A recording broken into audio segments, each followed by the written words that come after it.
আল্লাহ রাব্বুল আমিন বলছেন আল্লাযী খালাকাল মাউতা ওয়াল হায়াতা লিয়াবলুয়াকুম আইয়ুকুম আহসানু আমালা।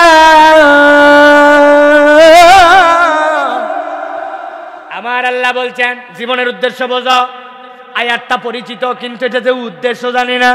আল্লাহ বলছেন আল্লাযী খালাকাল মাউতা ওয়াল হায়াতা, যেই আল্লাহ মৃত্যু বানাইছেন ওই আল্লাহ জীবন দিয়েছেন। মানে তুমি মৃত ছিল, জীবন দিয়েছেন, আবার জীবন থেকে মৃতের কাছে নিয়ে যেতে পারবেন যেই আল্লাহ। দুনিয়ার কারো ঠেকানোর ক্ষমতা নাই। কোরআন মানলেই কে না মানলেই কে।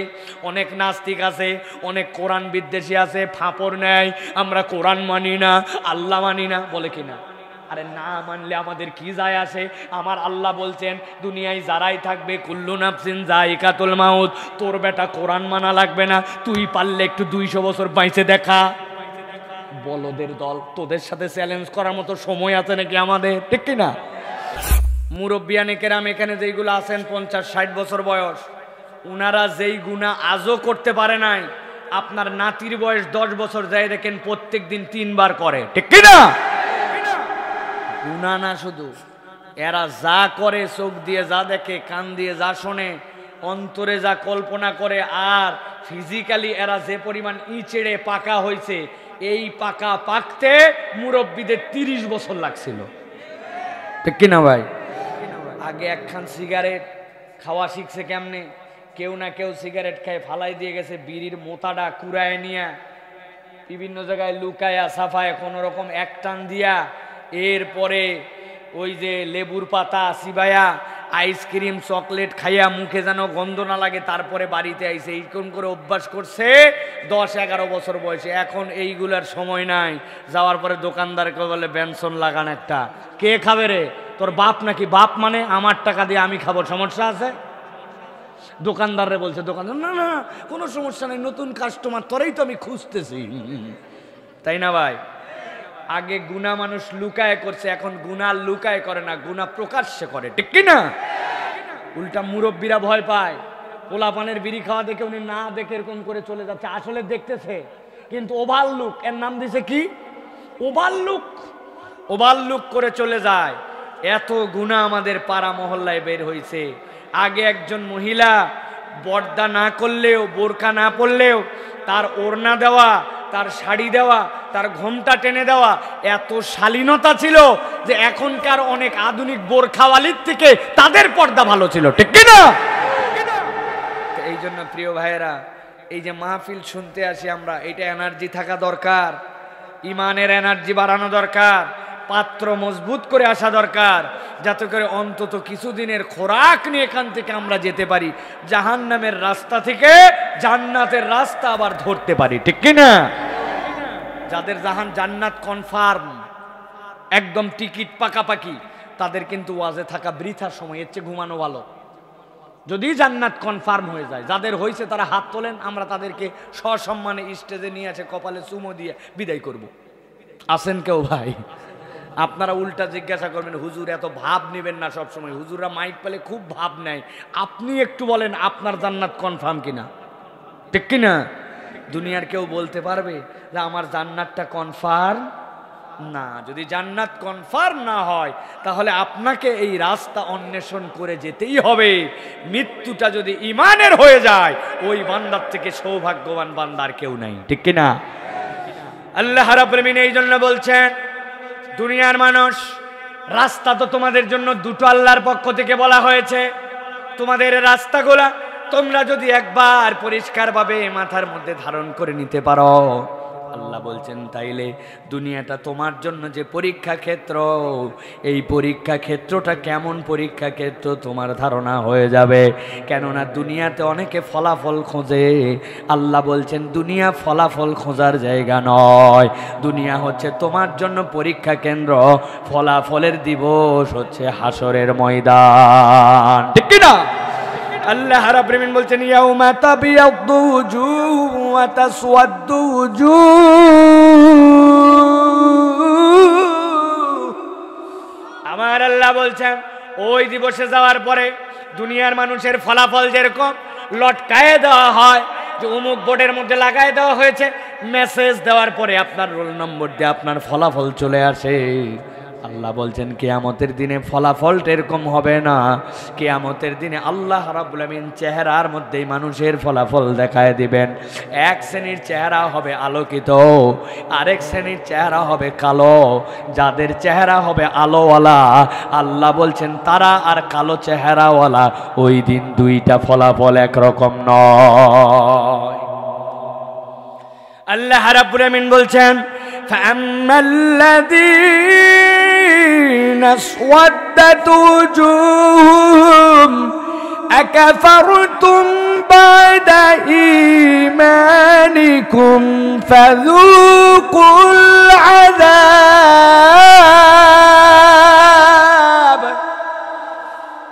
আমার আল্লাহ রাব্বুল আমিন বলছেন যাদের চেহারাটা কালো হবে ওই দিন, চেহারাটা দেখেই বোঝা যাবে। আল্লাহ রাব্বুল আমিন এমন একটা বর্ণ ধরায় দিবেন, চিহ্নটা ওই সাদা আর এই কালো আমাদের ফর্সার কালোর কনসেপ্টের মধ্যে নিয়েন না। ওই দিন যাওয়ার পরে গাঠনিক প্রক্রিয়ায় আল্লাহ চিনায় দিবেন। আল্লাহ বলছেন এক শ্রেণীর চেহারা হবে হতাশাগ্রস্ত, বিভীষিকাময় চেহারাগুলা কালো প্রজাতির হবে। এইটা বোঝার জন্য একটু স্বাভাবিকভাবে আপনি খেয়াল করে দেখেন, আমরা যারা বাঙালি, সব বাঙালির চেহারা কিন্তু একরকম নয়। সবাই আমরা খুব ফর্সা নয়, খুব কালো নয়। এর মধ্যে থাকার পরেও একটা বাংলাদেশি মানুষের, এই সাবকন্টিনেন্টের মানুষের একটা লুকিংয়ের মধ্যে, একটা চেহারার মধ্যে সিমিলারিটি আছে, যেইটা দেখলে মানুষ বলতে পারে এই লোকগুলা সব ভারতীয় অথবা ইন্ডিয়ান অথবা বাংলাদেশি, এদের একটা গাঠনিক রূপ একরকম, ঠিক কিনা? আবার যদি চাইনিজ কতগুলা চেহারা দেখে, ও আমেরিকায় থাক আর ইউরোপে থাক, যেখানেই থাক, ওর চেহারা দেখলে বুঝতে পারে এরা চাইনিজ অথবা ভিয়েতনাম অথবা এই অঞ্চলের কোনো চেহারার। আবার চেহারার ধরন দেখে বোঝা যায় এই মানুষগুলা ইউরোপিয়ান ক্যাটাগরির। আল্লাহ বলছেন তোমাদেরকে সাদার কালো আল্লাহ বলেছেন, কিন্তু এইটা ক্যাটাগরি একটা হচ্ছে আল্লাহর কাছে ফেল পড়া ক্যাটাগরি। তাদের চেহারাটা কিয়ামতের দিনে কালো বর্ণকায় হবে। আল্লাহ বলছেন ওই চেহারাগুলার কালো হওয়ার কারণ কি জানো নাকি? আকাফারতুম বা'দা ঈমানিকুম, তোমাদের কাছে ঈমান আসার পরে, আল্লাহর বার্তা চলে আসার পরে, আল্লাহর বিধান চলে আসার পরে তোমরা কি আল্লাহর বিধানগুলোকে অস্বীকার করেছিলে কিনা? আল্লাহ বলছেন ফাযূকুল আযাব। ও দুনিয়ার মানুষ, আজকের দিনে যারা আল্লাহর বিধান আসার পরেও, আল্লাহর হুকুম আসার পরেও, ইমানের রাস্তা পরিষ্কার হওয়ার পরেও, কোরআন সুন্নাহ বুঝায় দেওয়ার পরেও আল্লাহর বিধান থেকে নিজেদেরকে সরায় নিছ, পণ্ডিতি করছো, মাতব্বরি করছো। রাগ তো হুজুর এগুলা বলেই, কত বলা বলবে, বহুত দেরি আছে এখনো। আমার আব্বারে আমি দেখছি 25 বছর 30 বছর থেকে নাকি নামাজ ধরছিল, আমার বয়স কেবল 16-17। রাগ হুজুর দেখ বলতে দে, বলার কথা বলে যাক। এইরকম টাইপের মুসলমান আছে কিনা? আছে, বলা বাদ দেন, এখন থেকে বলেন আমরাই। কিসের আছে? আছে বলে আপনি কার ঘাড়ে দোষ চাপাতে চান? দোষ নিজের ঘাড়ে নেন, বলেন আমরাই। আছে মানে হুজুর যখন বয়ান করে মিথ্যা কথা বলা যাবে না, তখন যেই বেটা মৃত্যুক ও ভাবে আমার উমুক উমুক বন্ধু খুব মিথ্যা কথা কয়, বেটা তুই যে মৃত্যুক এইটার প্রমাণ তুমি নিজে খুঁজে পাও না, সমস্যা এই জায়গায়, ঠিক কিনা? খবরদার গালি দিবেন না আপনারা। কয় গালি দেওয়া বড় গুনাহ, সিবাবুল মুসলিমে ফুসুক। কেউ যদি মুসলমানকে গালি দেয় তাহলে এটা একটা ফেস প্রকাশ্য একটা গুনাহ, বলে ঠিক বেটা, অথচ নিজেই গালি দিয়া একটু আগে রাস্তার কোনার থেকে ডাক দিছে হারামজাদা, হুজুর ওয়াজে উঠতেছে, তুই এখনো আসিস না কেন? কি বন্ধুদের সাথে ফোনে কথা বললে শালার বেটা তারা কথা বলে না, হারামজাদা তারা কথা বলে না, ও এটারে গালি মনে করে না, কিন্তু হুজুর যখন বলছে গালি দেওয়া খারাপ কিনা, ঠিক কি ঠিক। আল্লাহ রাব্বুল আমিন এই জন্য বলছেন ফাযূকুল আযাবা বিমা কুনতুম তাকফুরুন। তোমরা দুনিয়ার বুকে যে অস্বীকার করেছিলে, ওই অস্বীকার করার কারণে আল্লাহ তোমাদেরকে আযাব দিচ্ছেন, অতএব আযাব তোমরা ভোগ করো। অতএব প্রিয় মুসলমান, আজকে কোরআন শোনার আগে হৃদয়ের মধ্যে এটা ধারণ করে নেন, আল্লাহর বিধান যদি আমার কাছে কোনোটা পরিষ্কার হয়ে যায়, আল্লাহর বিধান পরিষ্কার হওয়ার পরে আমি আর সাধ্যের মধ্যে কখনো এইটা অস্বীকার করব না। আল্লাহর বিধান না পালন করে বোঝার পরে আমার জীবনের আর একটা ধাপও সামনে ফেলবো না। এটাই হবে প্রকৃত ঈমানদারদের আল্লাহর কাছে প্রতিশ্রুতি, ঠিক কি না? আল্লাহ রাব্বুল আলামিন বলছেন এটা গেল এক গ্রুপ। আরেক গ্রুপের কথা আল্লাহ বলছেন ওয়াম্মাল্লাযীনা বিয়াদ্দাত ওয়ুজুহুহুম ফাফি রাহমাতিল্লাহ হুম ফিহা খালিদুন। আল্লাহ বলছেন আর একটা দল কিয়ামতের দিনে যাওয়ার পরে দেখা যাবে তাদের চেহারাগুলো আলোকিত, নূরুহুম ইয়াসআ বাইনা আইদিহিম ওয়া বিআইমানিহিম, তাদের সামনে থেকে ডান থেকে আল্লাহ আলোয় আলোকিত করে দিবেন। আমার নবী বলছেন এমন উজ্জ্বল আলো হবে এক পাহাড় থেকে আরেক পাহাড় পার হয়ে যাবে। ইমানের নূরের আলোতে আল্লাহ তাদের চেহারাগুলাকে মুনাওয়ার বানায় দিবেন। আল্লাহ বলছেন আলোওয়ালা চেহারা যাদের হবে, আল্লাহ বলছেন ফাফি রহমাতিল্লাহ, আল্লাহ তাদেরকে ডেকে নিয়ে তার রহমতের চাদরে ঢুকায় দিবেন। হুম ফিহা খালিদুন। এই রহমতের তাফসিরে মুফাসসিররা বলছেন এই রহমত মানে আল্লাহর জান্নাত। আর একবার আলো আর আলা যদি জান্নাতে ঢোকে আল্লাহ কোনোদিন আর জান্নাত থেকে বের করবেন না। আল্লাহু আকবার। তাহলে আমরা উজ্জ্বল চেহারা চাই কিনা? কথা বলতে হবে। আমরা কি আমাদের চেহারা উজ্জ্বল হোক, কিয়ামতের দিনে আলোকিত হোক চাই কিনা? যদি আমরা আলোকিত চেহারা চাই তাহলে যেই কোরআনের মধ্যে আল্লাহ কথাগুলা বলেছেন ওই কোরআন অনুযায়ী আপনার আমার জিন্দেগি গঠন করা লাগবে। প্রিয় ভাইয়েরা, আজকে আমরা খুব দীর্ঘ আলোচনা করব না, যে আপনাদের কাছে একবারে 2-2.5 ঘন্টা ওয়াজ এরকম না। আর আমার একটা সীমাবদ্ধতা আছে, আমি ওয়াজের মধ্যে গজল জানি না, আমি ওয়াজের মধ্যে অন্য কিচ্ছু জানি না। আমি যে শুরু করছি আমি যতক্ষণ শুধু এরকম করে বলতেই থাকি। এই জন্য অন্যদের বলতে যে এটা 1.5 ঘন্টার মতো লাগে, আমার ওই 1.5 ঘন্টা বলে 2.5 ঘন্টার সমান পরিশ্রম হয়ে যায়। এই জন্য আমি দীর্ঘ আলোচনা আপনাদের কাছে করব না। প্রিয় ভাইরা, আমি সংক্ষিপ্ত সময়ে আপনাদের কাছে কোরআনুল কারীমের আলোকে, কোরআন আমাদেরকে আল্লাহর পক্ষ থেকে বলেছে কোরআন আপনার জীবনে 5টা কারণে প্রয়োজন। কয়টা কারণে? কথা বলতে হবে। কয়টা? জোরে বলেন কয়টা? হাতগুলা বের করেন, সব হাত রেডি করেন, নিচে নিচে রেডি করে রাখেন। আমি যেই বলবো কোরআন আমাদের জীবনের কয়টা কারণে প্রয়োজন হাত বের করে দেখাতে হবে 5টা। রেডি তো সবার? হাত দেখে এবার বলেন কোরআন আমাদের জন্য কয়টা কারণে দরকার? হাত সবার বের হয় নাই, হাত রেডি করেন, কম্বল থেকে বের করেন। কয়টা? আরেকবার নামান। কয়টা? এই হাত তুলতে দেরি করো কেন? মুরব্বী মানুষ পাশের থেকে দাড়ি পাকালো হাত তুলে ফেলছে, তোমার কি সমস্যা? বলো আবার হাত নামান। কয়টা? আল্লাহ কবুল করবেন, আল্লাহুম্মা আমিন। এই 5টা বলতে সর্বোচ্চ 5-7টা 35 50টা 40 মিনিটের মতো লাগবে। আছেন তো আপনারা? ইনশাআল্লাহ আছেন আপনারা? কারা কারা আছেন একটু হাত উঁচু করে দেখান। 2 হাত টান টান করে তোলেন, একটু শক্ত করে, শক্ত শক্ত করে তুলছেন সবাই? এবার একটু তাকবীর দেন, লিল্লাহে তাকবীর। না ভাই, এই তাকবীর দিলে আপনাদের তাকবীর দেওয়ার দরকার নেই, থাক বাদ দেন। কক্সবাজারের লোকের এই গলার শব্দ ভাই, আমি তো অবাক হয়ে যাই। এদিককার লোক কিছুক্ষণ ঘুমায় ঘুমায় ওয়াজ শোনে। ট্রাকের ড্রাইভার শুনছিলাম একবার গল্প, এক মালিক আমার নিজেই কথা বলছে যে ভাই ট্রাকের ড্রাইভার ঘুমায় ঘুমায় গাড়ি চালায়, আমি নিজে প্রমাণ। জীবনে একবার ট্রাকের ড্রাইভাররা খালি এসে বলে এখানে পুলিশ ধরে সেখানে ধরে, আমাদের তো খালি টাকা নেয় আর টাকা নেয়। ওর বিশ্বাস হয় নাই যে সত্যি। পরে মালিক নিজে হেল্পারের মধ্যে বসছে, ড্রাইভার এই পারে মধ্যে, মালিক হেল্পার এই পারে। পরে দেখছে যে ওর ড্রাইভার হেল্পার একটুকু মিথ্যা কথা বলে নাই। পুলিশরা রাস্তাতে ট্রাকের সাথে যে জুলুম করে, পুলিশরা যদি তওবা করে এই টাকা ট্রাকওয়ালারে ফেরত না দিয়ে যায়, কবরে উনারা উপরে কি লাঠিপিটা করে, উনাদেরকে আল্লাহর ফেরেশতারা জবর ধোলাই করা করবে। দাঙ্গা যেগুলা ফেরেশতা আছে, এই এদের মধ্যে যেরকম দাঙ্গা পুলিশ আছে না, কিছু দেখে না, হাঁটুর নিচ থেকে কোপায়া সমান করে দিবে, ঠিক কিনা? আল্লাহ যেইগুলা রাস্তার মধ্যে অন্যায়ভাবে হাত পেতে কাগজপত্র ঠিক থাকার পরেও টাকা খায়, ওভারলোড হয় নাই তাও টাকা নেয়, ইচ্ছা করে ধাবরায় ধরে সেখান থেকে পরিবহনের থেকে টাকা খায়, জুলুম করে, অত্যাচার করে, ঘুষ পায়। এরা দুনিয়ার পুলিশই করে হয়তো মাতব্বরি দেখায়, আল্লাহর দাঙ্গা পুলিশ এদেরকে হাসরের ময়দানে একদম আগে পিটাইয়া তারপরে জাহান্নামে নিবে, ঠিক কি না? কঠিন ধোলাই দিবে ভাই। এটা আমার কথা নয়, আল্লাহ বলছেন ওয়াসিকাল্লাযিনা কাফারু ইলা জাহান্নামা যুমারা। আল্লাহ বলছেন গুনগুন গুনগুন ধ্বনি উঠে যাবে, মারে ঠেলায় ফোঁপানি বের করবে এদেরকে।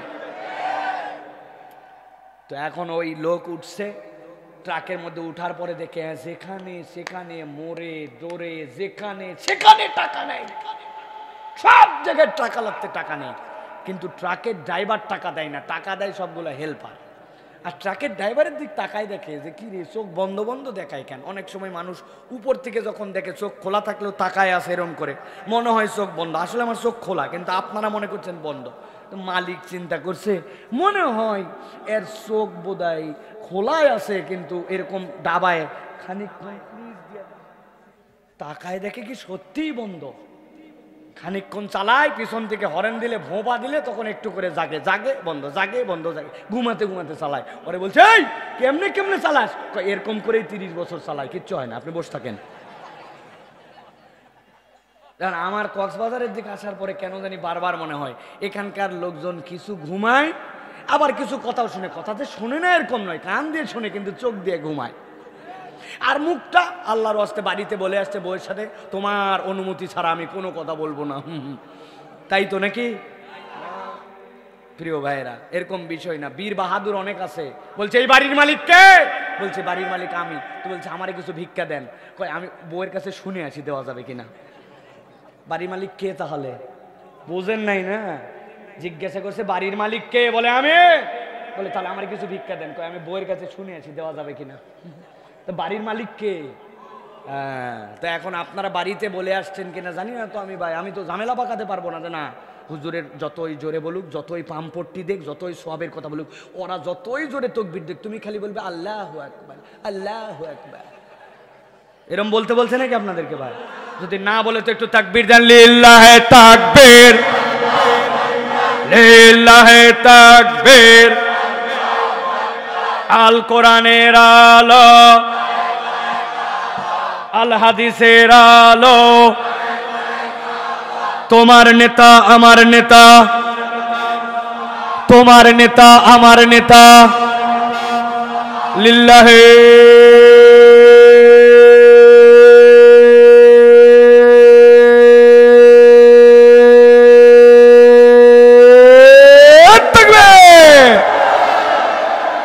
আলহামদুলিল্লাহ। কেবল একটা তাকবীর হয়েছে, ঠিক কি না? কিন্তু হুজুরের কি পরিমাণ পাম্পট্টি দেওয়া লাগছে এর জন্য। প্রথমেই দিয়ে দিলে কত কথা কম বলা লাগতো, চিন্তা করেন। এরপরের থেকে যখনই আল্লাহু আকবার বলা লাগবে জোরে সোরে বলবেন, ঠিক কি না? আর কোনো পাম মারা লাগবে? আর মুরব্বী যেগুলো আছে একটু ঝিমঝিম বয়সের কারণে ওনাদের হাড্ডি গেছে, অবস্থা খারাপ, যারা যুবক আছেন তারা কানের কাছে নিয়ে আমি যেই বলবো যা বলবো আপনারা একটু জোরে জোরে ঠিক বলে পারবেন না ইনশাআল্লাহ? বলে দেখেন দেখি ওনাদের পিছে মুরব্বী দেখে ঠিক, ঠিক আছে তো? আলহামদুলিল্লাহ, আল্লাহ কবুল করবেন আল্লাহুম্মা। প্রিয় ভাইয়েরা, তাহলে কোরআনুল কারীম, কোরআনের আলোকে 5টা কারণে আমাদের জীবনে দরকার। কারণ কয়টা? এই যে হাত তোলা ভুলে গেছেন, দেখছেন? হায় হায় হায়, 2 মিনিট হয় নাই, কয়টা? মাশাআল্লাহ, ঠিক আছে। 1 নম্বরে আল্লাহ রাব্বুল আলামিন বলছেন, দুনিয়ার মানুষ, তুমি যদি তোমার পথের দিশা পেতে চাও, তুমি যদি সঠিক পথটা খুঁজে পেতে চাও, প্রত্যেকটা মানুষের একটা পথ পাওয়া দরকার, যেই পথটা সঠিক, যেই পথটা তার জন্য সিরাতুল মুস্তাকিম। আল্লাহ বলছেন দুনিয়ার কোনো মানুষের ক্ষমতা নাই কোরআন ছাড়া সঠিক পথের দিশা দেখায়। কেননা দুনিয়াতে যা কিছু আছে এইগুলা সব মানুষের বানানো, আর যেই আল্লাহ মানুষ সৃষ্টি করেছেন পথের দিশাটা কেমন হবে সেটাও আল্লাহর দেওয়া কেবলমাত্র কোরআনে আছে, ঠিক কি না? এই জন্য দুনিয়াতে সমাজতন্ত্র, দুনিয়াতে পুঁজিবাদ, দুনিয়াতে যত তন্ত্রমন্ত্র আছে কোনো কালে খুব বিস্ফোরণ দেখা গেছে, কিন্তু এক পর্যায়ে তারা লাথ্থায় বিদায় করছে ওইটাকে। এক সময় সমাজতান্ত্রিক অর্থ ব্যবস্থা পৃথিবী জয় করে ফেলেছিল মনে হলো। রাশিয়ার মধ্যে সকলকে বলল জনগণ কেবলমাত্র সকল অর্থনীতির মালিক, কেবলমাত্র সরকার অর্থনীতির মালিক, আর জনগণ সবগুলা কর্মী। সবাই কাজ করো, সবাই কাজ করো, কোনো বিলিয়নার ট্রিলিয়নিয়ার নাই, সব টাকা রাষ্ট্রের কাছে থাকবে। অল্প দিন পরে দেখা গেল মানুষের কাজের স্পৃহা নাই, মানুষ আর কাজ করতে চায় না, কাজে ফাঁকি দেয়। কেননা শ্রমিক মালিক আলাদা কোনো শ্রেণী নাই, এর মধ্যে কোনো নিজের সম্পদ বলে কিছু নাই, সব রাষ্ট্রের কাছে দেওয়া লাগবে। একটা মানুষ কোনো আকর্ষণ না থাকলে কখনো পরিশ্রম করতে পারে না।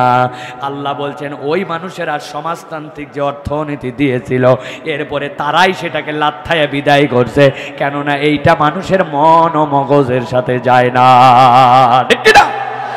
কিন্তু আল্লাহ রাব্বুল আলামিন কোরআনুল কারীমের মধ্যে বলছেন তোমাদেরকে এমন একটা পথের দিশা দিব, এমন একটা তোমাদের জন্য ব্যবস্থা দিব, যেই ব্যবস্থা তোমাদের জন্য সংস্করণ করা লাগবে না, বছর বছর তোমাকে আপডেট করা লাগবে না।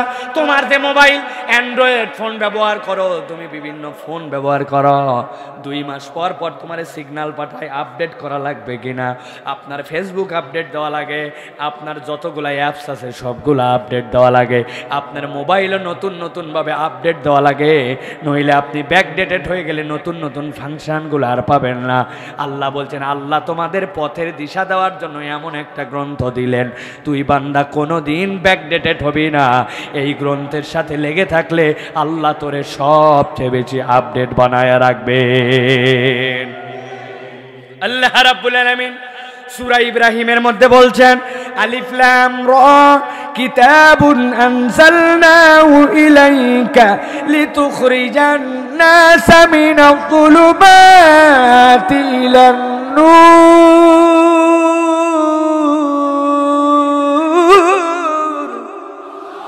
আমার আল্লাহ রাব্বুল আলামিন বলছেন আমি আল্লাহ রাব্বুল আলামিন তোমাদেরকে এমন একটা কিতাব দিলাম, আমার নবীর প্রতি এমন কিতাব দিলাম, লিতুখরিজান নাসা মিনাজ যুলুমাতি ইলান নূর। মানুষ ছিল অন্ধকারের দিকে, মানুষের হৃদয়টা ছিল আলোহীন।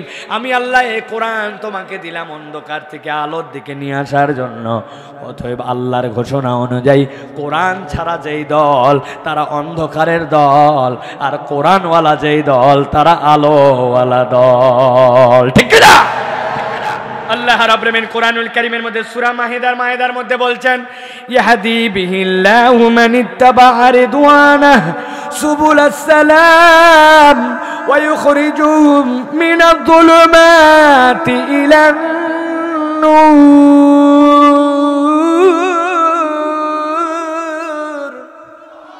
আমার আল্লাহ বলছেন দুনিয়ার মানুষ কেবল 2টা কোয়ালিটি তোমার মধ্যে ঢুকায় না।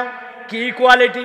আল্লাহ রাব্বুল আলামিন বলছেন ইয়াহদি বিহিল্লাহু মানিত্তাবা'a রিদওয়ানাহু, যারা অনুসরণ করার মতো একবার মেন্টালিটি নিয়ে ফেলবে আল্লাহ বলছেন আর তাদের হৃদয়টা হবে সুবুলাস সালাম, আল্লাহ যে রাস্তা দেখাবেন ওই রাস্তার প্রতি আনন্দ চিত্ত, ওই রাস্তার প্রতি সন্তুষ্ট।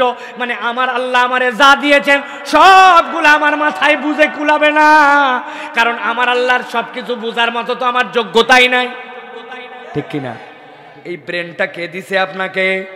কথা বলেন, কে দিছে? আমার আল্লাহকে। আপনাকে যেই ব্রেন আল্লাহ দিলেন, বিজ্ঞানীরা বলতেছে তুমি জানো না কি ওই ব্রেনের ক্ষমতা কতটুকু। দুনিয়ার বুকে আপনার মোবাইল দিয়ে যদি আপনি ছবি তোলেন, ভিডিও করেন, কতক্ষণ? 68 জিবি আপনার ক্যাপাসিটি, এরপর আপনার ক্যাপাসিটি শেষ।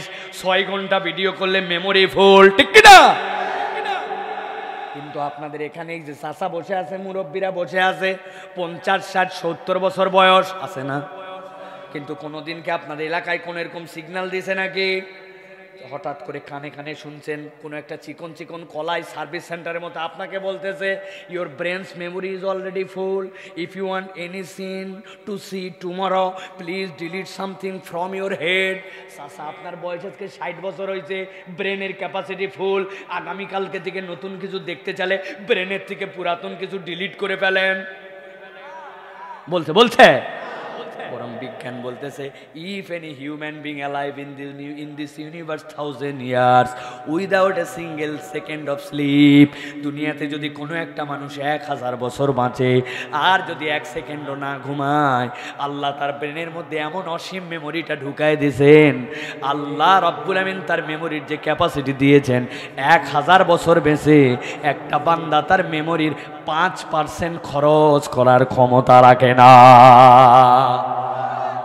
আল্লাহ রাব্বুল আমিন যে ব্রেন দিলেন, ওই ব্রেন দেওয়ার পর আল্লাহ বলতেছেন ওয়ামা উতিতুম মিনাল ইলমি ইল্লা কলিলা, বান্দা আমি তোমারে খুবই সামান্য, খুবই ক্ষুদ্র তোমারে ব্রেন দিলাম। তাহলে যে আল্লাহ আপনারে নিজেই বলল অল্প একটু দিলাম, ওই আল্লাহর সব কিছু আপনি বুঝবেন কেমনে? তাই না? আল্লাহ এই জন্য বলছেন যারা হেদায়েত পেতে চাও তাদের জন্য আল্লাহর পক্ষ থেকে কথা হচ্ছে, আল্লাহ যেই পথ দেখাবেন ওই পথের প্রতি তোমার সন্তুষ্ট চিত্ত অবস্থা আছে কিনা, ওইটা হচ্ছে কোরআন। কেউ যদি কোরআনের প্রতি একবার সন্তুষ্ট হয়ে যায়, আমার আল্লাহ বলছেন ওই বান্দাদের জন্য আমি রব্বুল আলামিন অন্ধকার থেকে আলোতে বের হওয়ার জন্য রাস্তা বের করে দে। অথবা আপনার হৃদয়ে ধারণ করতে হবে পথের দিশা পেতে চলে কোরআনের কোনো বিকল্প নাই। ঠিক কিনা ভাই? বুঝে থাকলে বলেন ঠিক কিনা? এখন আপনি বুঝলেন যে পথের দিশা পেতে হলে কোরআন আপনার লাগবে, কোরআন ছাড়া দিশা নাই। কিন্তু আপনার সন্তানকে আপনি কোরআন পড়াতে শিখালেন না, কোরআনের মৌলিক যে বিধিবিধানগুলো জানালেন না, কোরআনের প্রতি আকৃষ্ট করলেন না, আপনি তার অন্তরের মধ্যে কোরআনের নূর ঢুকাই দিলেন না। আপনার এত বছর বয়স হয়ে গেল, 30, 40, 50 বছর বিশুদ্ধভাবে 10টা সূরা তেলাওয়াত করতে শিখলেন না। আজ পর্যন্ত মুসলমান পরিচয় দেন, কোরআন আপনি পড়তে পারেন না। আছে কিনা এরকম লোক? কেমনে তাহলে আপনি বললেন ঠিক ভাই? আপনার ঠিক তো তাহলে ঠিক মতো হয় নাই। এই জন্য আপনাকে সিদ্ধান্ত নিতে হবে আপনার সন্তানটা যেন কোরআন পড়তে পারে, কোরআনের মৌলিক বিধিবিধান জানতে পারে।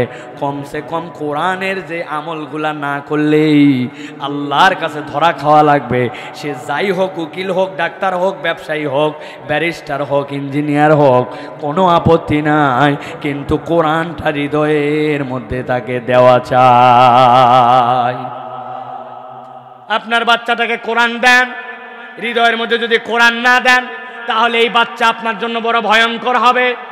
মাকে লিখে দিয়ে যেতে হবে মরার পরে আমি ওল্ড হোমে আছি, আমাকে বয়স্ক কেন্দ্রের মধ্যে রেখে দিয়ে গেছো, আমার সন্তানরা অনেক বড় বড়, কিন্তু আমি আমার কোনো সন্তানের টাকায় কাফনের কাপড়টাও চাই না।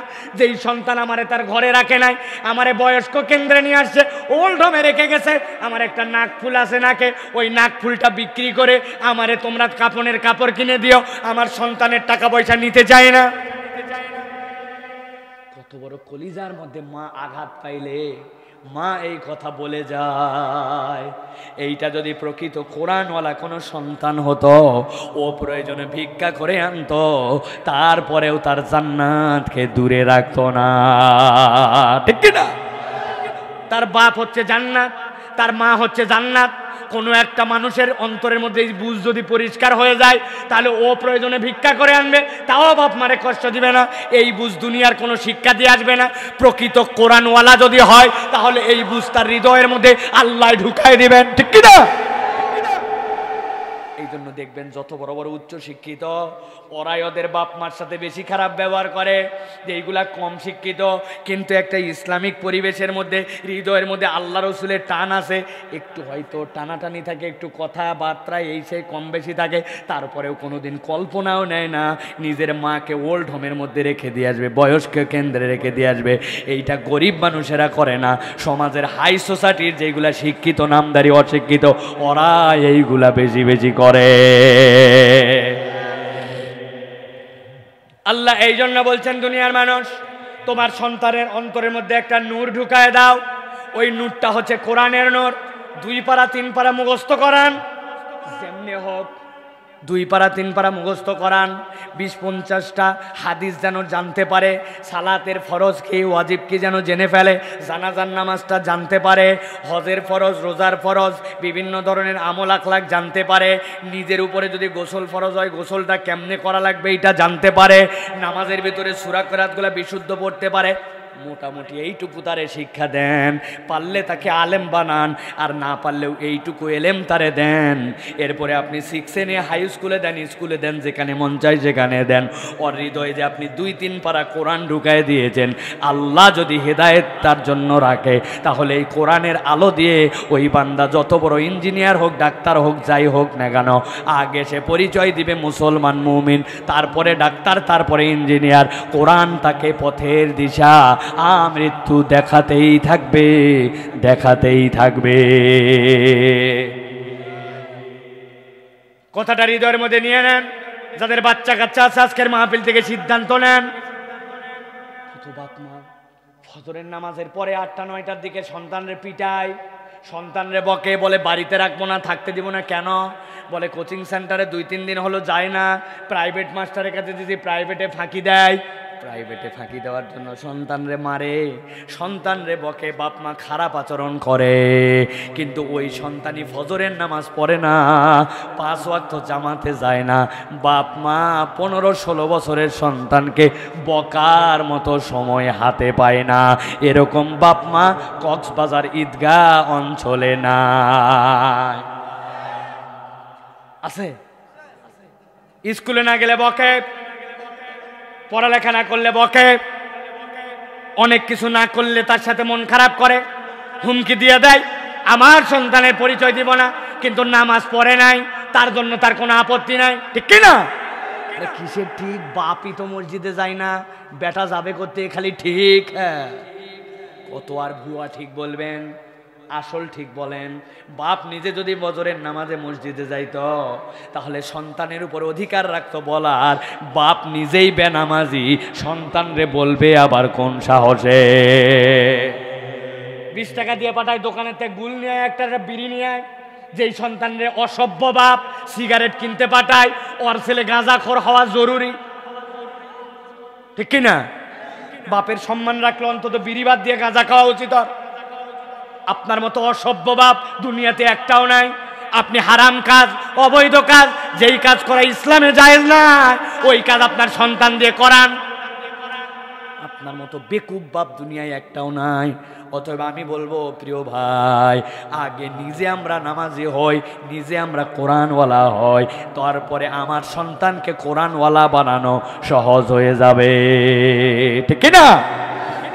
খুব সংক্ষিপ্ত সময়ে বলি, 1 নম্বর, তাহলে পথের দিশার জন্য আমাদের কোরআন লাগবে। কোরআন ছাড়া আপনাকে প্রকৃত পথের দিশা কেউ দেখাবে না, বাকিগুলা সব ভুয়া, সব ভুয়া। আল্লাহ রাব্বুল আমিন বলছেন, কেমন করে ভুয়া নাকি সত্য বুঝবা কেমনে? আল্লাহ বলছেন, তোমার জীবনের যদি উদ্দেশ্য জানতে চাও, তাহলে তোমাকে কোরআনের কাছে আসতে হবে। আপনার জীবনের উদ্দেশ্য কি বলেন? একজন বড় ডাক্তার হওয়া, আমার ইঞ্জিনিয়ার হওয়া, আমার এ হওয়া, সে হওয়া, আমার জমিদার হওয়া, ভালো কৃষক হওয়া, কত কিছু মানুষের জীবনের উদ্দেশ্য আছে কিনা? পড়ালেখা করব, এরপরে কামাই করব, এটা হালাল না হারাম কোন দিক দিয়ে আমার দেখার টাইম নাই। আমার টার্গেট হচ্ছে আমাকে অবস্থান করতে হবে, বাড়ি করতে হবে, গাড়ি করতে হবে, সমাজে প্রভাব প্রতিপত্তি অর্জন করতে হবে, এটাই আমার টার্গেট। দুনিয়ার মানুষ জানে না তার জীবনের উদ্দেশ্য কি। আল্লাহ বলছেন, কোরআন ছাড়া কোনো মানুষকে জীবনের উদ্দেশ্য কেউ শিখায় দেয় না। আর মানুষের জীবনের উদ্দেশ্য জানা না থাকলে ওই মানুষ কখনোই প্রকৃত টার্গেটে পৌঁছাতে পারে না।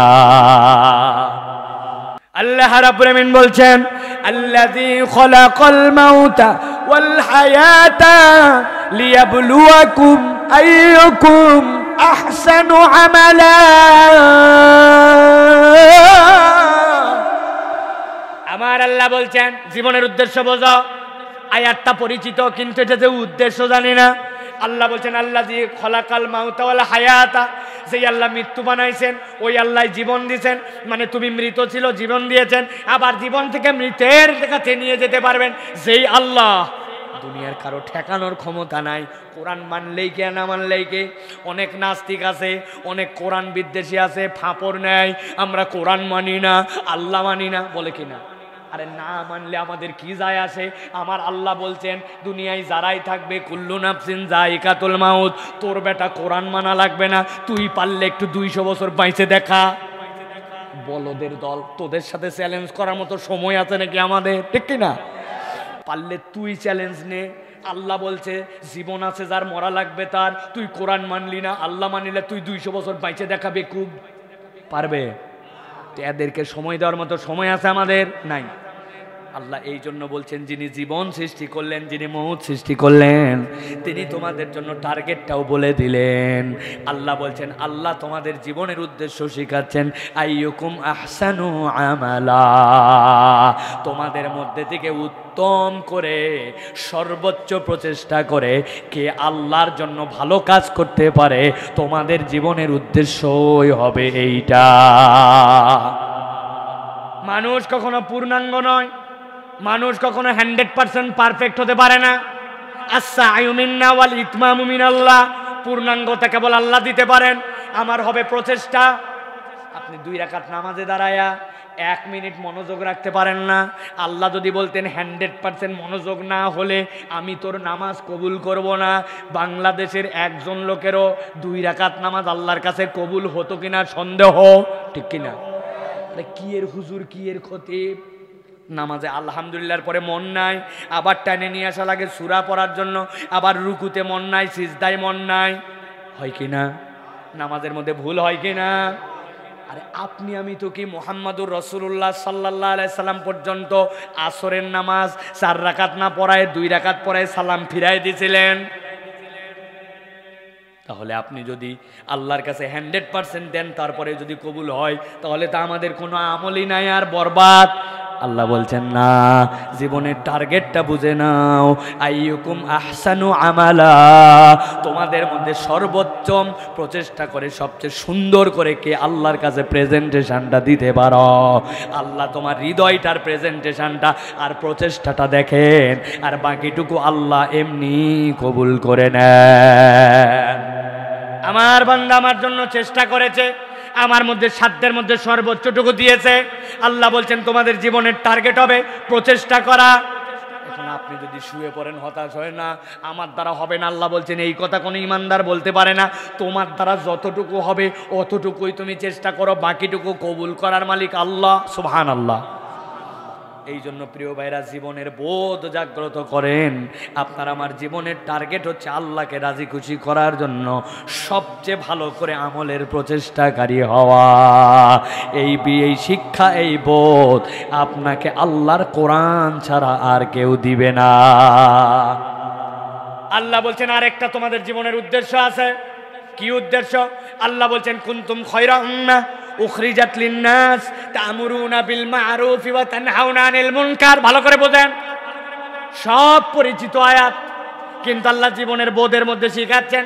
আল্লাহ বলছেন তোমরাই উত্তম জাতি। কি জন্য? খায়রা উম্মাতিন উখরিজাত লিন-নাস, তোমাকে কেবল তোমার জন্য সৃষ্টি করা হয় নাই, তোমাকে অপর ভাইয়ের কল্যাণের জন্য সৃষ্টি করা হয়েছে। ইমানদার কেবল আপন জান বাঁচা ও চাচা এই ডায়লগ বলবে না। ইমানদারের ডায়লগ হবে আমার সৃষ্টি, আমার প্রচেষ্টা তো অপর ভাইয়ের কল্যাণের জন্য। অপর মানুষের কল্যাণকামী হৃদয় যখন একজন মানুষের হয়ে যাবে, ওই সমাজের 90% অপরাধ আপনি দূর হয়ে যাবে। ঠিক না? অপর ভাইয়ের কল্যাণে আমার হৃদয় আছে, আমার ভাইয়ের জন্য কোনো ক্ষতি না হয়, ও যেন ধোকায় না পড়ে, ও যেন কোনো মিথ্যা মামলায় না জড়ায় যায়, ও যেন অপরের দ্বারা আক্রান্ত না হয়, তার বাড়ির পানিটা যেন ওর বাড়ির মধ্যে পড়ে তার ক্ষতি না হয়, তার গাছ লাগানোর কারণে ছায়া পড়ে তার জমিটার যেন ক্ষতি না হয়। আমার সকল প্রচেষ্টা আছে অপরের কল্যাণ করার জন্য। এই বোধ যদি আপনার হৃদয়ে একবার ধারণ করেন, তাহলে অপর ভাইয়ের ক্ষতি করার কোনো চিন্তা ওই বান্দার করতে পারে।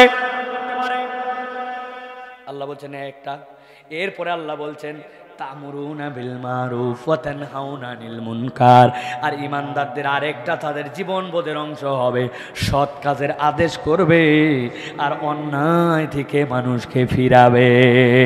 এই দুইটা যদি কোনো মানুষের সমাজের জীবন বোধে চলে আসে, ওই সমাজে আর কোনো রকম দাঙ্গা বাঙ্গা পুলিশ টুলিশ লাগবে না। ওই সমাজের 80% মানুষ শান্তি এবং নিরাপত্তা পেয়ে যাবে। কিন্তু আমাদের তো অভ্যাস বদলাই গেছে ভাই। আমরা আর খারাপ দেখার পরে আমাদের চোখে বাঁধে না? বাঁধে অবশ্য। আমরা বলি আস্তাগফিরুল্লাহ, হ্যাঁ কত খারাপ কাজ করতেছে, ওরা আল্লাহ ওদেরকে হেদায়েত দে করে। বাবা আপনি জীবনের উদ্দেশ্য বোঝেন না। আল্লাহ নবী বলছেন খারাপ দেখলে তোমার 1 নম্বর দায়িত্ব, ক্ষমতা থাকলে পাওয়ার দিয়ে হেঁটাও, না পারলে মুখ দিয়ে সরাও, যদি না পারো তারপরে তুমি অন্তরে ঘৃণা করো। আপনি আল্লাহ নবীর আগের 2 কথা বাদ দিয়েছেন, দিয়ে 3 নম্বর থেকে শুরু করছেন খারাপ, আস্তাগফিরুল্লাহ আস্তাগফিরুল্লাহ। আস্তাগফিরুল্লাহ 3 নম্বর স্টেজে ছিল, আপনি প্রথমেই আস্তাগফিরুল্লাহ আনার কারণে সমাজের অবস্থা এত খারাপ, ঠিক কিনা? মোড়ের মধ্যে গান বাজায়, এখানে ডেক বাজায়, ওখানে পার্টি করে, ওখানে অন্যায় করে। আপনার মনে আস্তাগফিরুল্লাহ গান শোনা হারাম, কত বড় অন্যায়, কিন্তু 10-15 জন মিলে যায় বলেন না এই বেটা এত বড় সাহস দিলে কে? শুনতে চাইলে হেডফোন দিয়ে শোন, 10-15 জন রে তুই শোনাবি, গ্রামের মধ্যে অত্যাচার করবি, তোর ক্ষমতা দিছে কে রে? এই কথা যদি 10 জন মিলে যায় বলতো, তাদের যদি পাওয়ার থাকতো, ওরা মাইক বন্ধ করে গান বাজানা বন্ধ করা বাধ্য হতো, ঠিক কিনা? কিন্তু আমাদের সমাজে আমল নাই, আমাদের সমাজে এই প্রচেষ্টা নাই। আমরা সবার আগে চলে গেছি, একবারে নিচের দিকে, অন্তরের ঘৃণা আগে নিয়ে আসছি। কি আপনার এলাকায় যারা লিডার আছে, এলাকার দায়িত্বশীল আছে, কোনো একটা ছেলে উল্টাপাল্টা চুল কেটে আসছে, ও যদি বলতে হয় এরকম ছাগল মার্কা চুল কাটছিস কেন, এই মহল্লায় থেকে বেয়াদব কোথাকার, কোনো ভদ্র ছেলে এরকম চুল কাটতে পারে নাকি, যা ঠিক করে, ওই বড় ভাইরে গালাগালি করতো। কিন্তু আতঙ্ক, তার একটা পাওয়ার আছে, প্রভাব আছে, তিনি একটা আমল আখলাকওয়ালা মানুষ, তার একটা দাপট আছে, ও ভয়ের ঠালায় চুল কাটা বদলায় ফেলতো। সমাজে এরকম থাকলে সৎ কাজের আদেশ, অন্যায় থেকে ফিরানো, সমাজের চেহারা পরিবর্তন হতে বাধ্য হতো, ঠিক কিনা? আমরা সব কলা কৌশল বাদ দিছি। আমি তো সব জায়গায় উদাহরণ দিছি, আমার নেটের বক্তব্য শুনলে তো আপনাদের জানা থাকার কথা। মসজিদের সামনে একটা কুত্তা মরছে, মসজিদের সিঁড়িতেই সকালবেলা ইমাম সাহেব লাফ দিয়ে মসজিদের ভিতরে এটা ডেঙ্গায় ঢুকছে, সব মুসল্লিও ঢুকছে, ফজরের নামাজের পর আল্লাহর কাছে দোয়া করছে, আল্লাহ মসজিদের সামনে একটা কুত্তা মরছে, মেহেরবানি করে তুমি কুত্তা সরায় দাও। এতগুলা মুসল্লি ফজরের পর দোয়া করে, আল্লাহ ফজরের পরে দোয়া তুমি কবুল করো, আল্লাহ আমাদের কুত্তা সরাও। সবগুলা মিলে দোয়া করে চলে গেছে। জোহরের সময় এসে দেখি কুত্তা সরে গেছে, আরো গন্ধ বাড়ছে, মাছি লাগছে, ভ্যান ভ্যান করে। তখন চিন্তা করছে সকালে তো কোনো তাবারুক ছাড়া দোয়া হয়েছে, মাগরিবের সময় বিরিয়ানি দিয়ে দোয়া হবে কুত্তা সরানোর জন্য, লাভ হবে না রে ভাই। কুত্তা সরানোর জন্য এই দোয়া নয়, কুত্তা সরানোর জন্য কাজ হচ্ছে মসজিদের সভাপতি সেক্রেটারিকে ইমাম সাহেব বলবে, দেখেন তো মেথর টেথর কোন জায়গার থেকে আছে, এটা তাড়াতাড়ি সরানোর ব্যবস্থা করেন। উনি পৌরসভায় মিউনিসিপ্যালিটিতে মেথরে ফোন দেবে, আয় মসজিদের সামনের কুকুর পড়ছে, তোরে খবর দিছি আসিস না কেন, তাড়াতাড়ি আয়, চাকরি যদি ঠিক টাকা লাগে। উনার ক্ষমতা আছে, দাপট আছে, বললে কথা শোনে, টাকা খরচ করার সামর্থ্য আছে, এই তরিকায় কুত্তা সরানো লাগবে। আপনি যদি সব আমল বাদ দিয়া প্রথমেই আস্তাগফিরুল্লাহ, কুত্তা গন্ধ নাউজুবিল্লাহ এরকম যদি করতে থাকেন, তাহলে কুত্তার গন্ধে মসজিদে ঢুকা বন্ধ হয়ে যেতে পারে। এই জন্য আল্লাহ বলছেন জীবনের উদ্দেশ্যটা বুঝে নাও, তুমি অপরের কল্যাণে সৃষ্টি হয়েছ, তোমার দায়িত্ব হবে সৎ কাজের আদেশ করা, অন্যায় থেকে মানুষকে ফিরানো। এই বোধ তোমাকে কোরআন ছাড়া কেউ জাগ্রত করবে না। এবার 3 নম্বরে চলেন। আল্লাহ রাব্বুল আলামিন বলছেন জীবনের সত্যতার অনুভব যদি তুমি পেতে চাও, মানুষের জীবনে একটা সত্যতার অনুভব আছে, এই অনুভব যদি কোনো মানুষ পেতে চায়, তাহলে কোরআন ছাড়া সত্যতার অনুভব পাওয়া যায় না। কথাটা হয়তো একটু কঠিন, আমি যদি আপনার কাছে একটু ভালো করে বুঝাই দেই, তাহলে আপনার কাছে সহজ হবে। জীবনের সত্যতার একটা অনুভব আছে। আল্লাহ বলছেন কি সেইটা, الذين يؤمنون بالغيب ويقيمون الصلاة ومما رزقناهم ينفقون। দুনিয়ার আল্লাহর যত বিধান আছে সব বিধান আপনার মাথায় কুলাবে না, কুলাবে। আল্লাহর বিধান এটা কেমন, এটা কেন এমন হলো, আপনি দুনিয়ার একটা উদাহরণ দেই তাহলেই বুঝবেন। আল্লাহর সব কিছু আমাদের বোঝার ক্ষমতা নাই। একটা অফিসে 40 জন কাজ করে, কতজন? একজন বস আছে, উনি একদম ডাইরেক্টর জেনারেল, উনি অফিসের চেয়ারম্যান, অফিসের জিএম। আর অফিসে একজন কাজের মহিলা আছে, সকাল থেকে এসে ঝাড় ঝাঁটা দেয়, চা পানি ধোয়ায়। ওই মহিলা সকাল থেকে এসে মোছামুছি ঝাড়াঝাড়ি, আর উনি আসে সকাল থেকে ল্যাপটপ খুলে টিপা টিপি। মহিলা প্রত্যেক দিন এইটা দেখে, উনি খালি ল্যাপটপ টিপে কি জানে একটা সামনে নিয়ে ছবি আছে, ভিডিওতে কথা বলে, এ করে ও করে, ও দেখতে দেখতে ওই মহিলার অসহ্য। একদিন এসে বলছে আপনি তো কোনো কাজই করেন না, খালি আসার পরে থেকে ল্যাপটপের মধ্যে কি কি জানি দেখেন, আর আমি কাজ করতে করতে হয়রান, ঝাড় ঝাঁটা মোছা সোসা, আপনি খালি ফাঁকি দেন, বেতন যা হওয়ার আমারই হওয়া উচিত। কি ওই লোক বলবে এই পাগলা, আমার অফিসে যেটা আছে এটারে চাকরির থেকে এখনই বাদ দাও।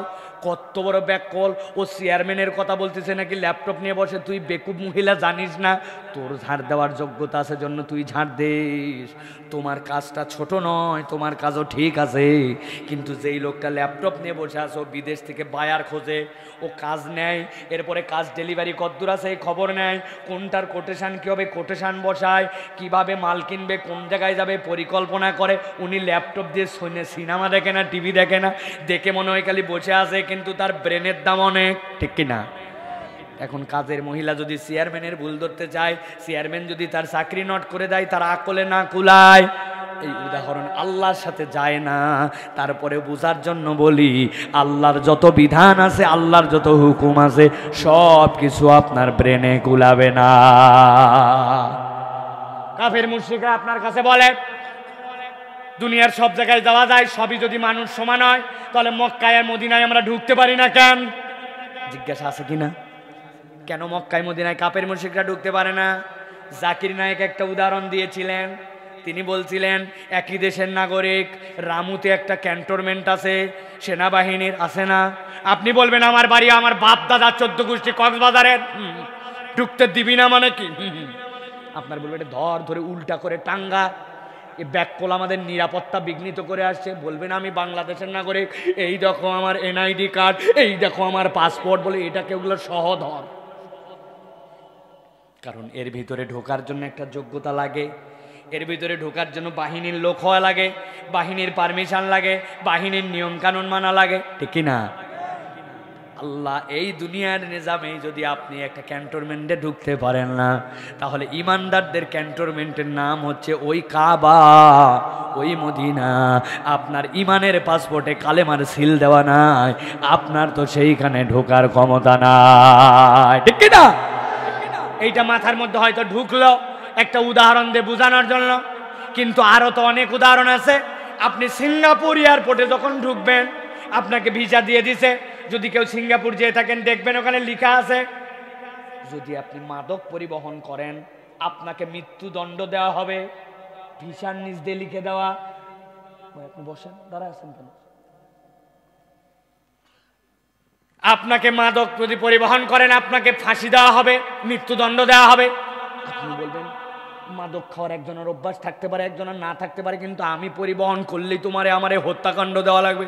হত্যা করে বলবে এটা কোনো নিয়ম হলো নাকি সামান্য একটু মাদকের জন্য? সিঙ্গাপুর বলবে আমার দেশে তোমার আসার দরকার নাই, তুমি অন্য দেশে যাও, এটা আমার দেশের আইন। কে? ওর দেশের আইনের জন্য এটা মেনে নিয়ে আপনাকে যদি সিল নেওয়া লাগে, তাহলে আল্লাহর ওই হারাম আইন আর শরীফ আইনে আপনি ঢুকতে চান, তাহলে আমার আল্লাহরও তো কোনো নিয়ম কানুন থাকতে পারে, ঠিক কিনা?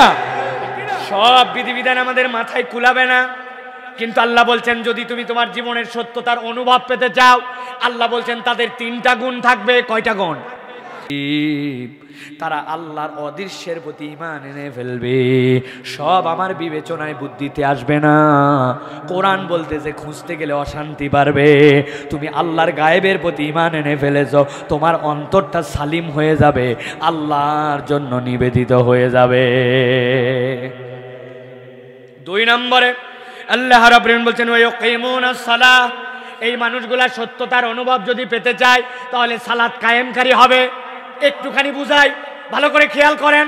আপনাদের এখানে কেন্দ্রীয় যে মসজিদ, বড় যে মসজিদ, ওই বড় মসজিদে এলাকার সবচেয়ে টাকা পয়সাওয়ালা, কোটি কোটি টাকার মালিক, উনি এসে দামি স্প্রে, দামি শার্ট প্যান্ট পরে নামাজ আল্লাহু আকবার বলে দাঁড়ায় গেছে। আর উনার পাশেই আপনাদের এলাকার একটা দিনমজুর ভাই কেবলমাত্র ধান কাটা শেষ করে বাড়ি যাওয়ার সময় পায় নাই। যেই গেঞ্জি ঘরমাক্ত, যেই গেন্দু হলুদ হয়ে গেছে, ওই রকম ছেঁড়া কাপড় চুপড় পরে মসজিদে গেছে। যদিও মসজিদে যাওয়ার সময় ভালো কাপড় পরে যাওয়া উচিত, কিন্তু সময় পায় নাই। গা দিয়ে একটু গন্ধ গন্ধ, ঘামের গন্ধ। কোটিপতির পাশে দাঁড়াইছে, কোটিপতির ডান দিক তাকে বলছে পিছা পিছা পিছনে কাতারে দাঁড়া, গন্ধ গন্ধ লাগে, আমার পোশাক আর তোর পোশাকের অবস্থা কি? বলার কোনো অধিকার আছে? যারা বুঝেন নাই তারা মনে উত্তর দেন নাই, বলার অধিকার আছে। পৃথিবীর যেখানে আপনি যান, যত বড় দাপটওয়ালা হন, আপনি যখন সালাতে দাঁড়ান, আল্লাহ ডেমনস্ট্রেশন শিখাই দিয়েছেন। এখানে ধনী গরিব, উঁচু নিচু, সাদা কালো, ছোট বড় কিচ্ছু নাই, সবগুলা মানুষ তার সুয়ের মধ্যে আসবে সমান। আল্লাহ বলছেন ওয়াকিমুনাস সালাহ, এই সালাতের বিধানটা কেবল মসজিদে নয়, জীবনের সত্যতার অনুভব পেতে হলে আল্লাহ বলছেন সমাজের মধ্যেও মসজিদের বিধানটা ছড়ায় দিতে পারে। এইটা আল্লাহর বিধানেই কেবল সম্ভব। যারা আল্লাহর হুকুমে বিশ্বাস করে তারা হৃদয়ে এইটা ধারণ করবে। আমার আল্লাহ রাব্বুল বলছেন, আর তাদের আর একটা গুণাগুণ হবে সত্যতার অনুভব পেতে হলে, ওয়া মিম্মা রাযাকনাহুম ইউনফিকুন, আমি আল্লাহ তাদেরকে যে সম্পদ দিয়েছি ওই সম্পদ থেকে তারা খরচ করবে। জীবনে কখনো মনে করবে না এই সম্পদ আমার নিজের কামাই, নিজের হাতের কামাই। কিন্তু আমরা তো এই অনুভব করেই আছি। আপনারা ধান ক্ষেতের উপরে বসে আছেন না ভাই? একটু কথা বলেন, আছেন কিনা? আপনারা জীবনে কারা কারা ধান লাগাইছেন? হাত তোলেন। জীবনে একবার হলেও ধান লাগাইছেন কারা কারা? আপনারা নামান, ভালো করে বোঝেন। আপনি যেই ধানটা লাগাইছেন, জমি যখন হালটাল দেওয়ার পরে ধান নিয়ে সেরকম করে ছিটাই দিয়েছেন আর হয়ে গেছে, কি করা লাগছে ভাই? আগে একটা প্রথমে চারার জন্য ক্ষেত বানান লাগছে, বানাইছেন না? নরম করে মাটি দিয়া আগের দিন সকালবেলা অথবা সন্ধ্যাবেলা ধান যেগুলো ভালো বীজ ওইগুলো ভিজায় রাখছেন, এরপরে ডালিতে করে নিয়ে এসে আস্তে করে যত্ন করে ওই জায়গায় ক্ষেতের মধ্যে ছিটাইছেন, তাই তো? এরপরে ওখানে চারা উঠছে, বীজতলা উঠছে, এরপরে ওইগুলা তুলে তুলে নিয়ে এরপরে মাটি নরম করে গোছা গোছা করে এখানে লাগাইছেন, তাই তো? কিন্তু কখনো একবার ভেবে দেখছেন আপনি যেই দিন বীজতলা তৈরির জন্য নরম জায়গার মধ্যে ধান ছিটায় দিলেন, ওই ধানগুলা ছিটানোর পরে ধানের গোড়া আর মাথা দুটা দুই দিক, আপনার কি মনে হয় যেদিক সেদিক দিয়ে ধানের ট্যাঙ্ক গজায়? শিকড়ের একটা দিক আছে যেই জায়গায় ধানের গোড়াটা লেগেছিল ডালের সাথে, আর মাথা দিয়ে ট্যাঙ্ক বের হয়। আপনি তো ছিটাই দিয়ে গেছেন 20 কেজি, ছিটানোর সময় খুব খেয়াল করে ছিটাইছিলেন, একটাও গোড়া যেন উপর দিকে না ওঠে, সব জানি নিচ দিকে পড়ে। আপনি এলোমেলো ছিটাই দিয়ে চলে গেছেন, 5%ও সিদানা কাত হয়ে পড়ছে, চিত হয়ে পড়ছে, উল্টা হয়ে পড়ছে। কিন্তু মাত্র 24 ঘন্টার ব্যবধানে কোন সে গরিয়ান মহিয়ান রব শিকড়গুলাকে নিচ দিকে করে দিল। একটা শিকড় উপর দিকে বড় হলো না, নিচে চলে গেল, আর পাতাগুলা মেলে দিল পাড়ি দেওয়ার পরে উপর দিকে কুড়ি চলে গেল। আপনার মাথায় কোনোদিন একবারের জন্য অনুভব জাগ্রত করেন নাই? আল্লাহ বলছেন ধান কাটার পরে বড় ফুটানি করে বলে আমার 20 মণ, আমার 30 মণ, আমার জমি, আমার আবাদ। আমার আল্লাহ রাব্বুল আমিন বলছেন ওয়া মিম্মা রাযাকনাহুম ইউনফিকুন, তোর হৃদয়ে যদি সত্যতার অনুভব জাগ্রত করতে চাস তাহলে আমি রব্বুল আমিন বললাম সম্পদ তো আমি আল্লাহ নেই না, সম্পদ আমার দরকার নাই, কিন্তু আমি আল্লাহ তোর হৃদয়ে জাগ্রত করতে চাই। এই সম্পদের সব তোর নয়, এটা আল্লাহর দেওয়া অনুগ্রহ। এখান থেকে তুই খরচ কর, গরিবের জন্য দান কর, অসহায়কে দে, অভাবগ্রস্তকে দে, আল্লাহর রাস্তায় খরচ কর। আমি রব্বুল আমিন তোর হৃদয়ের মধ্যে একটা প্রশান্তির আলো ঢুকায় দিব। কুঞ্জুস কোনোদিন প্রশান্তির আলো পায় না। যে মানুষকে খাওয়ায় ও জানে খাওয়ানোর শান্তি কতটুকু। আমার কথা যদি মিথ্যা মনে হয়, আপনি কাউরে একটু 50 টাকা খাওয়ায় দেখেন, হৃদয়ের থেকে বড় আনন্দ কোনোদিন পাবেন না।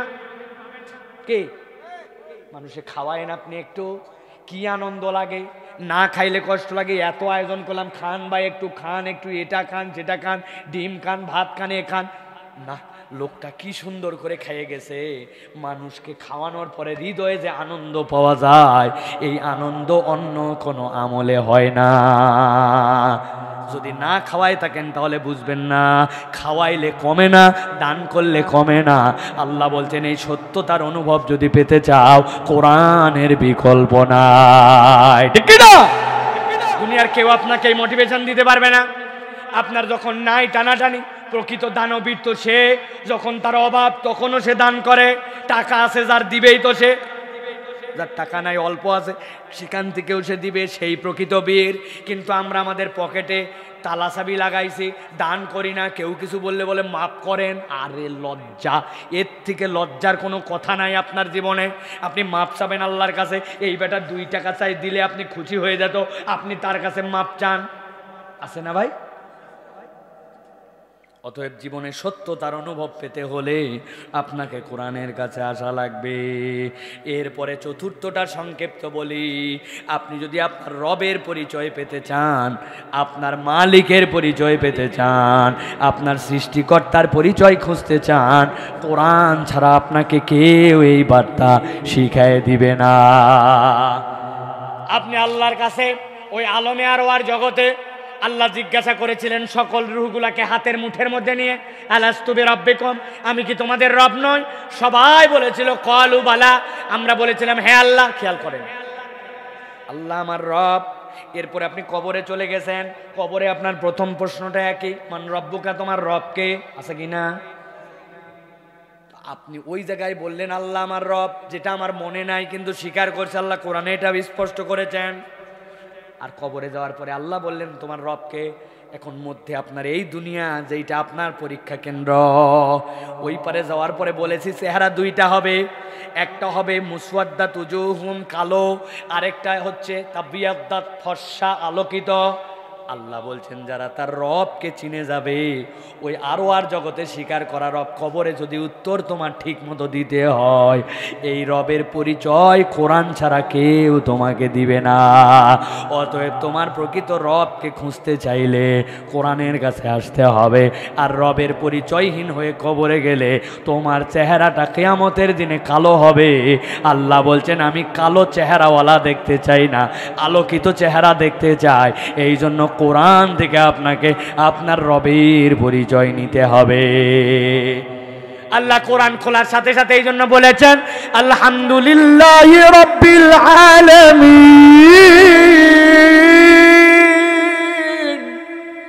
ও দুনিয়ার মানুষ, ওয়ালিল্লাহি আসমাউল হোসনা, আল্লাহর 99টা নাম আছে, কিন্তু আল্লাহ বলছেন আলহামদুলিল্লাহি রাব্বিল আলামিন। আল্লাহ বলেন নাই আজিজুল আলামিন, গফুরুল আলামিন, আল্লাহ একটাও বলেন নাই কাহারুল আলামিন, না, আল্লাহ বলছেন রব্বুল আলামিন। তোমার রব, যেই রব কোনো রকম নজির ছাড়া সৃষ্টি করে আস্তে আস্তে বড় করে পূর্ণতা দিয়া আল্লাহ তাদের সকল রিজিকের ব্যবস্থা করতে পারেন, তিনি তোমার রব। ওই রবের থেকে তুমি তো মাঝে মাঝে দূরে চলে যাও, ওই রবের প্রকৃত কাছাকাছি যদি থাকতে যাও, আল্লাহ বলছেন কোরআনের কাছে যাও, কোরআন কন্টিনিউ পড়ো, কোরআন বোঝার চেষ্টা করো, তোমার রবকে তুমি এখান থেকেই খুঁজে পাবে। সুবহানাল্লাহ, তোমার রব কি অসীম রব। এই বাংলাদেশের তাপমাত্রা উঠতে উঠতে 40 ডিগ্রি হয় না ভাই? আর নামতে নামতে আজকে 10 ডিগ্রিতে নামছে। আপনার নাকের মধ্যে আল্লাহ একটা ফেরোনাস্ক ছোট্ট একটা মেশিন লাগাইছেন, ছোট্ট একটু কাজ কি, আপনার এই লাঞ্চ, ওই লাঞ্চের একটা পাওয়ার আছে, নির্দিষ্ট পরিধি পর্যন্ত ঠান্ডা সে নিতে পারে।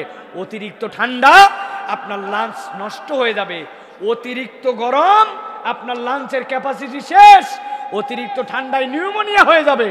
কিন্তু আল্লাহ অসীম পাওয়ারের ফেরোনাক্স দিলেন এই জায়গাতে, কাজ কি, -30 ডিগ্রি সেলসিয়াস। ও নিঃশ্বাসটা নিতে দেরি, ওইটাকে কনভার্ট করে আপনার যতটুকু লাগবে এই লাঞ্চের জন্য ততটুকু পাওয়ার দিয়ে পৌঁছায় দেয়। গরম অত্যধিক 50 ডিগ্রি, ও অল্প একটুর মধ্যে ওইটাকে কনভার্ট করে আপনার লাঞ্চের যতটুকু লাগবে ততটুকু পৌঁছায় দেয়। উনি হচ্ছেন মুসাউইর, উনি হচ্ছেন খালিক, উনি হচ্ছেন আপনার রব। এই পরিচয় আপনি কোথাও পাবেন না কোরআনের কাছে না আসলে, ঠিক কি না? অথবা আপনার রবকে যদি খুঁজতে চান তাহলে আমাদের জন্য কোরআন লাগবে। সর্বশেষ বলবে প্রিয় ভাইয়েরা, আপনারা আমার জীবনের যদি পরিণতি খুঁজতে চান, আপনার আমার জীবনের পরিণতি কি, আপনার আমার জীবনের শেষটা কি হবে, এইটা তো জানা লাগবে। যদি শেষ যদি আমি না জানি তাহলে তো আমার কাজের উৎসাহ থাকবে না। আমি যদি জানি এই জমিতে সকাল 6টা থেকে দুপুর 3টা পর্যন্ত কাজ করলে মধ্যের খাবার দিবে, সকালবেলা পান্তাবেলায় পান্তা দিবে, দিন শেষে আমাকে 400 টাকা দিবে, তবেই আমি কাজ করব। আর যদি বলে কাজ কর দেখি, দিবনি, বলার পরে দেখা যাচ্ছে কাজ শেষ, মালিকরে খুঁজে পাওয়া যাচ্ছে না, ও জীবনে আর এই ভুল করবে না, কাজের উৎসাহ হারায় ফেলবে। আল্লাহ বলছেন আমিও তোমাদের জীবনের একটা উদ্দেশ্য তোমাদেরকে জানাতে যাই, উদ্দেশ্যের পরে তোমার জীবনের পরিণতি সম্পর্কেও ধারণা দিতে চাই। দুনিয়াতে অনেকেই বলে না আর কিচ্ছু নাই, এই খাও দাও ফুর্তি করো, দুনিয়াটা মস্ত বড়, দুনিয়া এখানেই শেষ। ওরা জীবনের পরিণতি জানে না, কিন্তু কোরআন আপনাকে জীবনের পরিণতি শিখায়। আল্লাহ বলছেন ইন্না হাযাল কুরআনা ইয়াহদি লিল্লাতী হিয়া আকওয়াম ওয়া ইউবাশশিরুল মুমিনিনাল্লাযীনা ইয়া'মালুনাস সালিহাত আন্না লাহুম আজরান কাবীরা।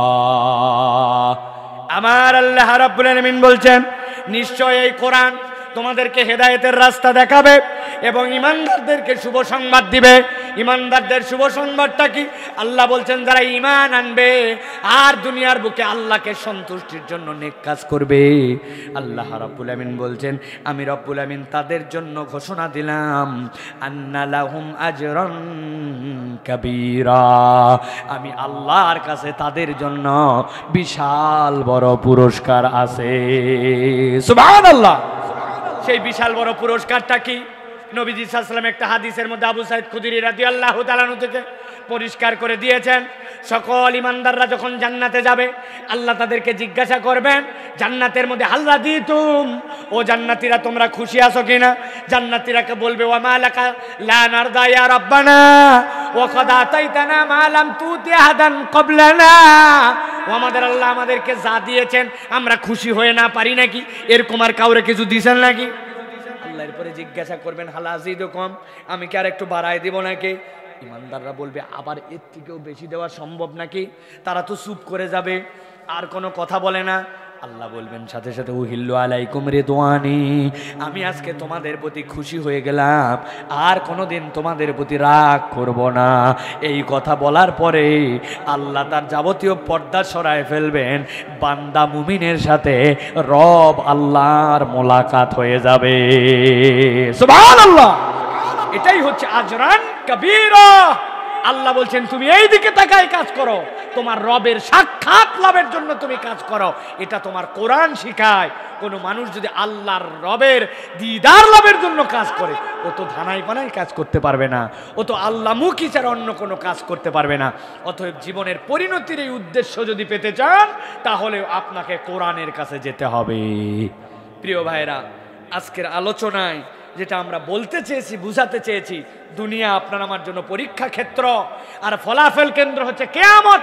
কিয়ামতে দুই শ্রেণীর মুখ হবে, অন্ধকার আলো। আলোওয়ালা যদি হতে চায় তাহলে কোরআনের এই 5টা দীক্ষা আপনাকে নিতে হবে। জীবনের পরিণতি কি, রবের পরিচয় কি, আপনার জীবনের উদ্দেশ্য কি, আপনার জীবনের সত্যতার অনুভব কি, আর আল্লাহর জন্য আপনাকে জেনে নিতে হবে যে হেদায়েতের রাস্তা আপনাকে কে দেখাতে পারে, এটাই হচ্ছে কোরআন। কোনো বান্দা যদি এই সামগ্রিক জীবনটা পেতে চায় তাহলে কোরআনের কাছে তাকে সমর্পিত হতে হবে, কোরআন পড়তে হবে, কোরআন শিখতে হবে, কোরআন তেলাওয়াত করতে হবে, কোরআনওয়ালা সমাজ গঠন করতে হবে, এর কোনো বিকল্প নাই। আল্লাহ আমাদেরকে বোঝার তৌফিক দান করুক, বলেন আল্লাহুম্মা আমিন। আল্লাহ রাব্বুল আলামিন আমাদের আশা বসা আজকের আয়োজনকে কবুল ও মঞ্জুর করেন, বলেন আল্লাহুম্মা আমিন।